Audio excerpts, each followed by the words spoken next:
Every word you speak is a weapon, and if you're not careful, it will be used against you. If you've ever walked away from a conversation thinking, "I said too much," this video is for you. In a world obsessed with sharing every thought, strategic silence has become a lost art. But today, you'll reclaim it. You'll learn how to use silence for power, how to stop oversharing, and how to speak only when it wins. The Stoics didn't believe in speaking to be heard. They believed in speaking to create impact, when silence had done its job. And that's what you'll walk away with, the ability to stay calm under pressure, to respond with strength, and to build emotional discipline through verbal self-control. This isn't about shutting down, it's about leveling up. Quietly. You're not alone in this. Every man who wants peace, focus, and control has fought this same battle, against impulsive reactions, the urge to explain, the fear of judgment. But you have something now they didn't, a strategy, a code, a calm, stoic way forward. In the next few minutes, you'll discover the habits and mindset shifts that make silence not just a response, but your greatest form of power. So if you're ready to protect your peace, lead with calm clarity, and become unshakable, hit that like button, subscribe, and share this video with someone you know needs it. Let's begin. And this time, we win quietly. 1. Every word you speak is a gift. Don't give it away for free. You don't need to raise your voice to give away your power. Sometimes all it takes is one sentence spoken at the wrong moment, and it's gone. That deal you were close to closing. That person you almost impressed. That calm state of mind you worked hard to build. Lost. Not because of an argument. Not because of failure. But because of an unchecked impulse to speak. Speech feels harmless because it's everywhere. We comment, reply, post, explain, defend, all without stopping to ask whether it's helping or hurting. But in truth, every word is a transaction, and most people are selling their peace for far too cheap. When you speak, you hand over your inner blueprint, how you think, what triggers you, where your guard is down. The more you talk, the easier you are to read, predict, and manipulate. People don't just listen to your words. They scan your timing, your tone, your patterns. Words become patterns and patterns become weaknesses, but silence breaks the pattern. Silence is unpredictable. Silence keeps them guessing. There are reason interrogation rooms don't rely on shouting, they rely on silence. A long pause forces disclosure. That uncomfortable space creates pressure not by adding more, but by withholding. Silence triggers the other person's need to fill the gap. And in doing so, they reveal what you never had to say. But we've been trained in the opposite direction. Culture rewards constant commentary. Men are told to communicate more, to speak your truth, as if restraint means repression. But not all truth is ready for release. Not every thought deserves a voice. Not every listener deserves your blueprint. The real issue isn't that you speak, it's that you speak without discipline. Emotional talking, nervous explaining, compulsive filling of silence, all of it leaks power. And most of it comes from fear. The fear of being misunderstood. The fear of seeming distant. The fear of not being liked.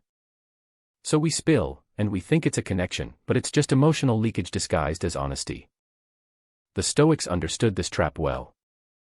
They didn't speak less because they lacked things to say. They spoke less because they valued clarity over expression. They chose silence, not out of timidity, but out of strength.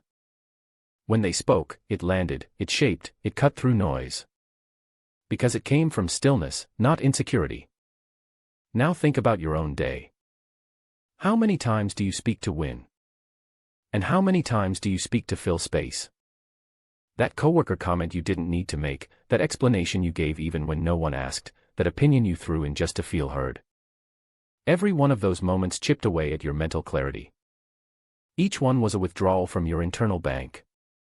And most likely, it didn't earn anything back. So here's what you do.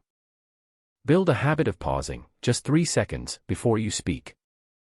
In those 3 seconds, ask yourself, does this serve my goal or just soothe my ego? If the answer isn't clear, stay quiet and let the silence do the heavy lifting. Because real control isn't proven through words, it's proven by knowing when not to use them. Speak only when silence has already won. That's how your words gain weight. That's how your presence builds power. And that's how you begin to lead, not by volume, but by restraint. Speaking too soon traps you. Say too much too early and you no longer free. You locked yourself into a version of yourself that the world now expects you to maintain. The moment your words leave your mouth, they become evidence that can be used to hold you accountable to things you haven't even fully decided. In trying to express, you've created a prison. Not of bars, but of expectations. This is the danger of premature speech.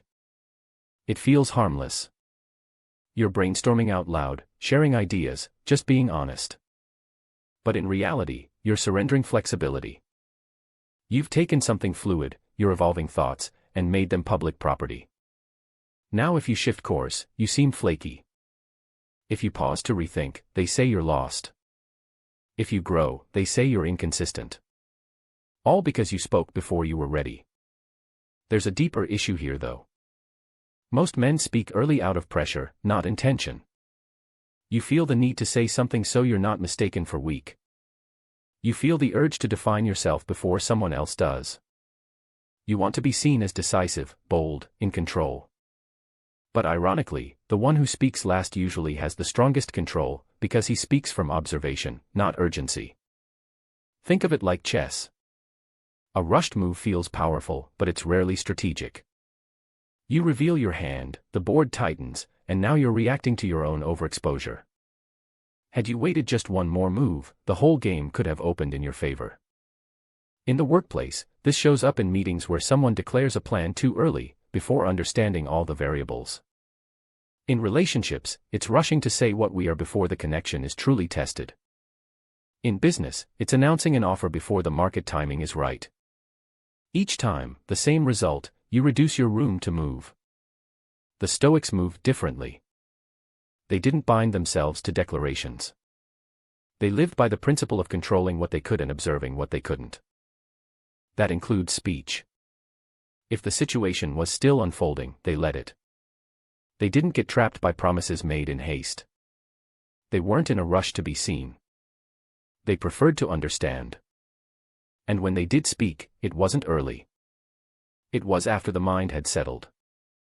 After the dust had cleared. After they'd watched others expose themselves in the noise. So how do you apply this? Start by not feeling obligated to answer everything immediately. When asked a question, pause. When offered an opportunity, listen first. When you feel the pull to declare your stance, ask yourself, have I earned clarity yet? If not, wait. Silence isn't weakness, it's preparation. The man who delays his speech earns the right to speak with power. In practice, try this. For the next 24 hours, withhold your opinion in all non-essential conversations. Just observe. Listen fully. When asked, say, let me sit with that for a moment. Watch how much more you understand about people, about motives, about your own instincts. This simple restraint shifts everything. Because when you stop speaking too soon, you stop bleeding control. You reclaim the space to think. You regain the ability to move. And most of all, you learn how to speak from strength, not from pressure. That's not hesitation. That's strategy. That's how you stay dangerous, silently. 3. Silence keeps the advantage. Speaking first gives it away. The man who speaks first gives up his ground.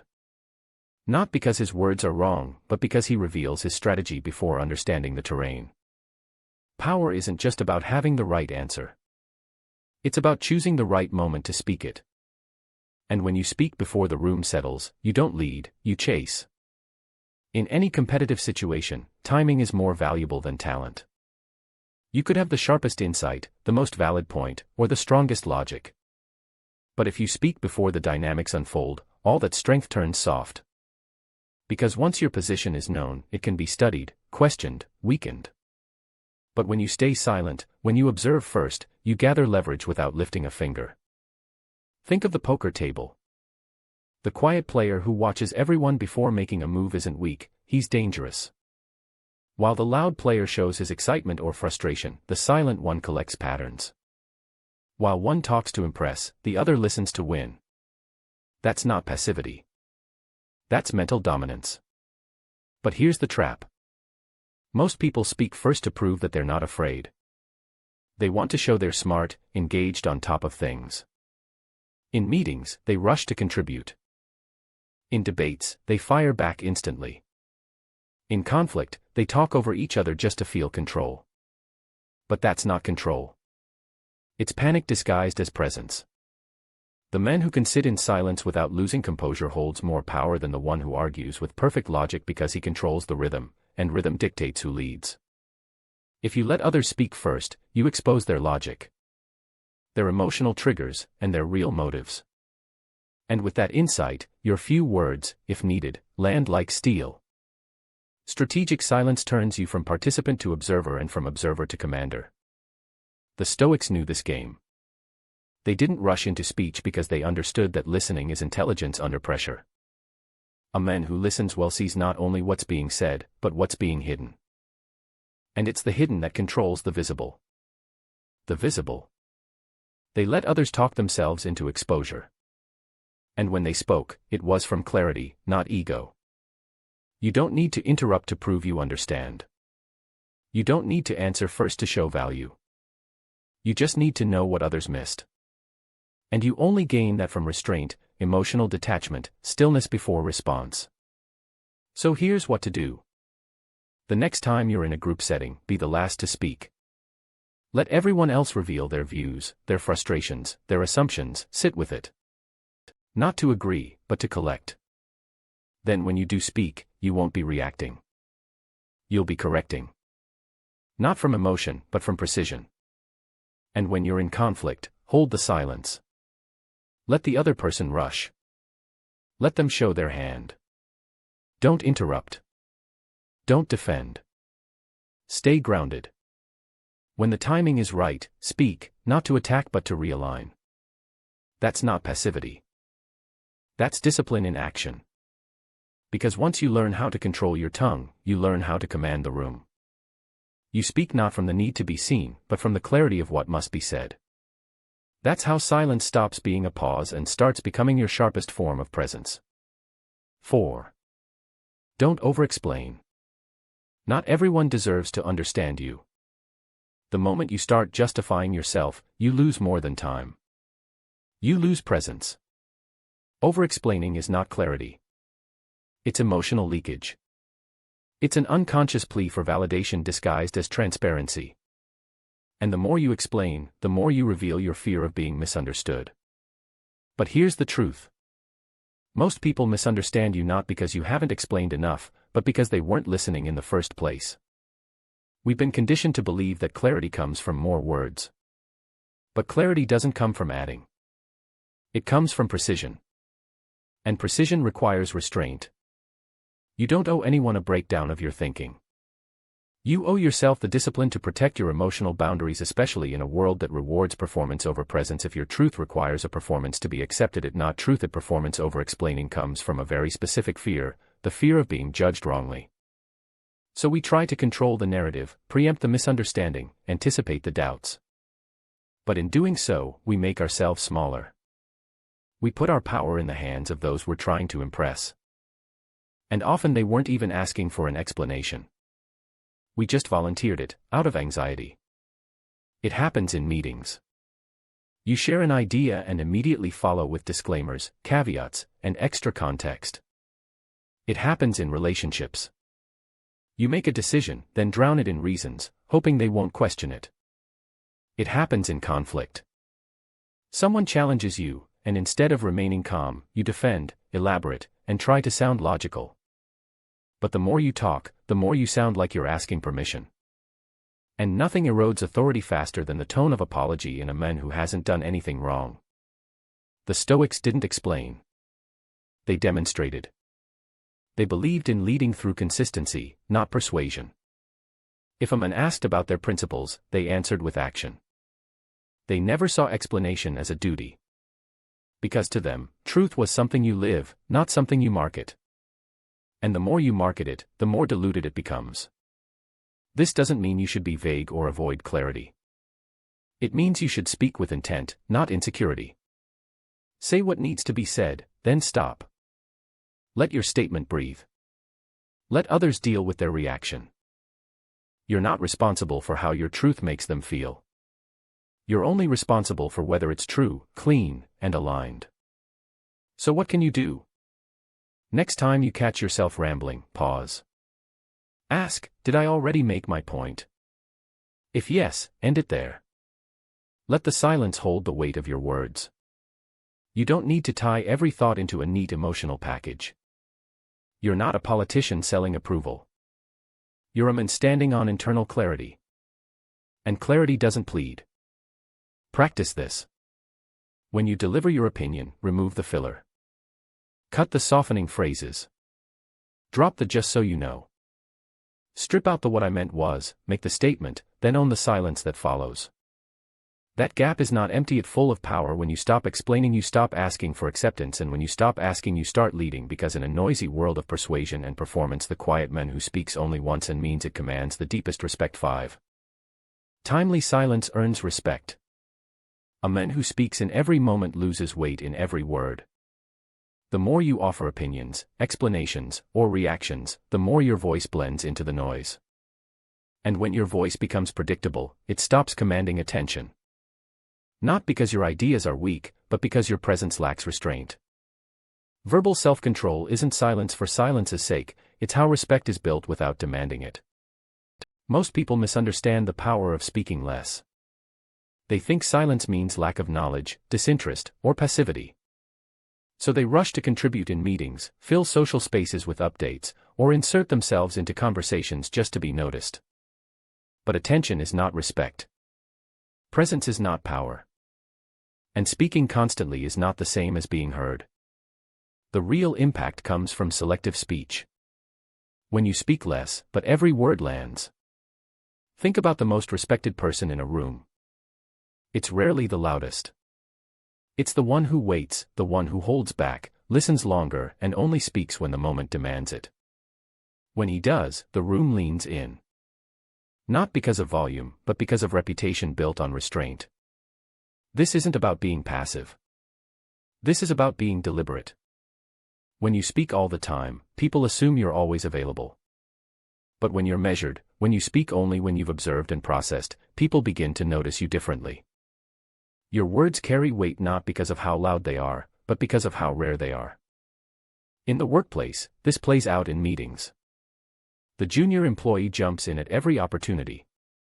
The seasoned leader says little until it matters. And when he speaks, he shifts the direction of the conversation. Not with force, but with authority rooted in timing. In personal life, the same applies. You don't gain respect in relationships by always having something to say. You gain it by knowing when to say nothing and letting presence speak louder than defense or approval seeking. The Stoics modeled this flawlessly. They didn't waste words trying to impress. They didn't respond to every comment or attack. Their silence wasn't indifference, it was discipline, because they understood that dignity is often built in what you refuse to say, and when they did speak, it wasn't casual, it was clean, concise, and aligned with their values. That's why their words still echo today, not because they talked a lot, but because they talked right. So how do you bring this into your day? Start small. In your next group discussion, count to 5 before you speak. Use the pause to ask yourself, is what I'm about to say useful, necessary, or just noise? If it's not adding precision or perspective, don't say it. Let others fill the space. Watch how quickly you begin to observe more about people, about tension, about timing. And when it's your turn, speak without rushing. Drop the qualifiers. No just a thought or I could be wrong. Say what you mean with full presence and let it hang. That space after your words, that's where respect is built. Because the man who speaks with precision doesn't need to dominate. He lets the room adjust to him. And in a world that shouts for attention, the quietest voice, when used right, can still move the room. Not because it's louder, but because it knows exactly when to speak. 6. Vagueness is strength when you're not ready to commit. The pressure to speak clearly, decide fast, and declare your stance early is one of the most effective traps ever created. It turns silence into suspicion, reflection into indecision, and mystery into weakness. But here's what most don't realize.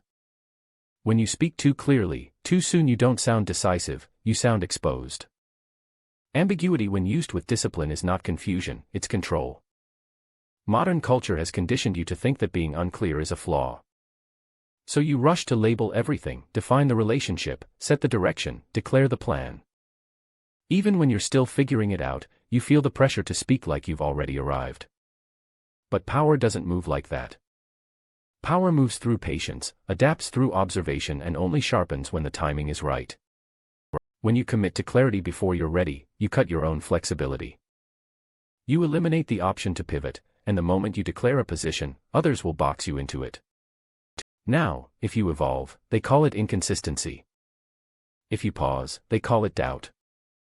But if you never gave them the headline, they can't hold you hostage to it. This is where strategic vagueness becomes a tool. Not to deceive, but to protect. It's not about withholding the truth. It's about guarding timing. You don't owe immediate access to your intentions. You owe yourself to your intentions. Space to decide without pressure. You're not weak for being unclear, you're strong for knowing the moment isn't right. A man who uses vagueness wisely knows how to speak in ways that reveal just enough. He gives shape without building a cage. He shares progress without outlining the whole map. He stays in motion, unreadable by those looking to get ahead of him. And while others rush to announce, he listens, gathers, and lets the world show its cards first. The Stoics understood this deeply. They believed in clarity, but only after contemplation. They never forced declarations when the soil wasn't ready. They left room for adjustment, growth, and the unpredictability of reality. Their restraint wasn't evasion, it was foresight. Because once a word leaves your mouth, it owns you. The Stoic chose to delay that ownership until the moment served reason, not pressure. You see it in politics. The smartest leaders often speak with layered language. They preserve options while keeping others guessing. In negotiation, the most effective players don't lay out full intentions. They probe, test, and adjust. In life, the man who commits only after studying the terrain walks farther, falls less, and rarely has to backtrack. So how do you live this? Start by replacing instant answers with thoughtful delay. When someone asks, "What's your plan?" or "Where do you stand?" say, "Still clarifying that." Or, "I'm letting things take shape." Then stop. No justification, no extra commentary, just presence, just boundaries, just space to think. When you practice this, you build something most people lack: mental independence. You stop living in reaction, you stop talking to satisfy others' uncertainty, and you begin protecting what matters most: your ability to decide with clarity, not panic. Because sometimes the most powerful thing you can say is not yet. Not because you're unsure, but because your clarity is too valuable to rush. 7. React less, observe more. The moment you react, you surrender position, not just in arguments, but in every conversation where emotion overtakes reason. When you speak too soon, too sharply, or too defensively, you've already lost the frame. You didn't respond, you revealed. And in that exposure, your power leaked. The man who reacts gives control to the one who provoked him. The man who observes keeps the upper hand without ever raising his voice. Reaction is instinctive, fast, emotional, and tempting. You feel a sting, someone disrespects you, doubts you, mocks you, and the urge to strike back is immediate. You want to be heard, to be right, to restore balance. But what feels like strength in the moment is often just insecurity dressed as urgency. The truth is, what you react to owns you. It sets your pace, and once you respond on their terms, you're not leading, you're following. But observation is a weapon. It's what turns chaos into clarity. When you watch instead of react, you shift from participant to strategist. You let people show you who they are. You let silence speak before words. You gather what others miss, not because you're passive, but because you're preparing. And when you finally speak, it's not emotional, it's surgical. Imagine a battlefield general. The inexperienced one charges the moment shots are fired. The wise one waits, he watches for patterns, he studies the terrain, he sees what the panicked eyes miss, and when he moves with precision, not noise. That's the same in everyday life: the boardroom, the argument at dinner, the moment someone challenges your authority or tries to manipulate your state. You don't react, you stay still, you observe. This doesn't mean you ignore reality, it means you control your input before releasing output. It means you learn to sit discomfort without flinching. Stoics called this emotional self-mastery, the ability to remain untouched by impulse so that your next move is chosen, not triggered. They saw emotion not as weakness, but as fuel, but only when it's directed by reason. Too many men believe calm means you've lost, that if you don't respond quickly, you're being walked over. But nothing shakes people more than a man who's unmoved, a man who doesn't take the bait, who sees through the noise. That kind of presence doesn't just protect your energy, it projects quiet strength. The kind that doesn't have to prove itself. Try this today. The next time someone speaks to provoke, pause. Don't flinch. Don't explain. Just hold the silence. Let them reveal more. Let them become uncomfortable in your stillness. That's when truth shows itself. Then speak, only if it adds value. And when you do, speak slowly, directly, without apology. You don't owe the world instant emotion. You owe yourself the right to respond on your time from your center. Because when you stop reacting, you start observing, and when you start observing, you begin to lead not through volume but through vision, and that how you reclaim control not by overpowering the world, but by refusing to let it overpower you. 8. Speak to lead, not to vent. Most people don't talk to lead. They talk to unload. They speak not because the words are ready, but because the feelings are loud. In conflict they speak to release tension. In meetings they speak to prove their worth, in relationships they speak to feel seen. But speech that begins in emotion rarely ends in influence. The Stoic doesn't speak to feel better, he speaks to make the moment better. The world praises self-expression, yet few pause to ask, what's the purpose of what I'm about to say? Venting feels like relief. But relief isn't power, it's a temporary escape, not a permanent shift. And when you make a habit of speaking just to be heard, your words become a reaction, not direction. Leadership requires stillness first, then sound. It doesn't matter if it's your home, your team, or your inner life. If your words don't anchor others, they're just more noise. You've seen it. A man walks into a room and immediately fills it, ranting, rambling, rehashing frustrations. He thinks he's commanding attention, but he's actually a bleeding presence. Now think of the man who watches first. Whose words come slowly, sharply, and specifically. He doesn't speak to offload, he speaks to clarify. He speaks to realign energy, not just express emotion.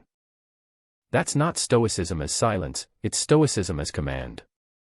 We've been taught that sharing every thought is healthy, that being open makes us stronger. But sharing without discipline creates leaks. Emotional ventilation without purpose doesn't empower anyone, it just drains the room, and worse, it weakens you. Because when your words are driven by feeling, you give the world the steering wheel to your state. The Stoics knew this well. They never believed in hiding the truth, but they believed in shaping it through clarity, through timing, through restraint. They spoke only when the message had value beyond themselves. That doesn't mean they suppressed, it means they directed. Like a river, they controlled the flow, not to dam it, but to make it useful. This shift, from venting to leading, starts with one habit. Ask yourself before you speak. Will this move the moment forward? Not will it make me feel better, not will it win the argument, but will it move the moment? Because if your words don't serve the scene, they likely serving your ego, and ego may feel good, but it rarely creates lasting results. Try this today. Next time you're angry, frustrated, or anxious, hold your tongue. Sit in the discomfort. Let the words rise, but don't let them out yet. Breathe. Let the emotion pass through the body first. Then once clarity returns, speak, but speak to shift the energy, not dump it. Not because you're afraid of conflict, but because you're now strong enough to control it. You'll notice something powerful. People start listening differently. They lean in. They adjust their posture. They feel your stillness before they hear your sentence. Because you're not speaking to be understood. You're speaking to lead. And people don't follow noise. They follow presence. The man who vents may get sympathy. The man who leads with calm gets follow through. And the best part? You won't need to say much, because once your words are no longer tied to your emotions, they start carrying the weight of your values. And values, once spoken with discipline, are far louder than any rant could ever be. In a world that rewards the loudest voice, you now understand the strength of restraint. What we've explored today is more than a communication strategy, it's a philosophy of inner discipline. Every word you speak carries weight. It either serves your clarity or scatters it. It either builds your influence or dilutes your presence. And when you learn to speak only when it wins, you no longer chase control. You become it. You've seen how silence protects your peace. How delayed speech keeps your power intact. How saying less doesn't make you invisible. It makes you unforgettable. From not over-explaining, to embracing strategic vagueness, to reacting less and observing more, each choice becomes a brick in the fortress of your self-mastery. This is not about becoming quiet for the sake of silence. It's about building emotional discipline, mental clarity, and the stoic strength to lead through presence, not performance. The strongest men are not those who speak first, but those who know when not to. That control, verbal and internal, is what separates the reactive from the refined. Now it's your turn to put this into practice. Each day, choose one conversation to pause before you respond. Use that pause to assess, does this serve my goal, or just my emotion? Over time, that's what you're doing. Space becomes your strength. And in that space, you'll find more peace, more control, and more quiet confidence. If this message resonates with you, I invite you to share your own stories in the comments. When have you spoken too soon and paid the price? When has silence given you the advantage? Your insight might help someone else reclaim their power. Because this isn't just about words. It's about becoming a man who leads with stillness and lets his silence speak for him. You.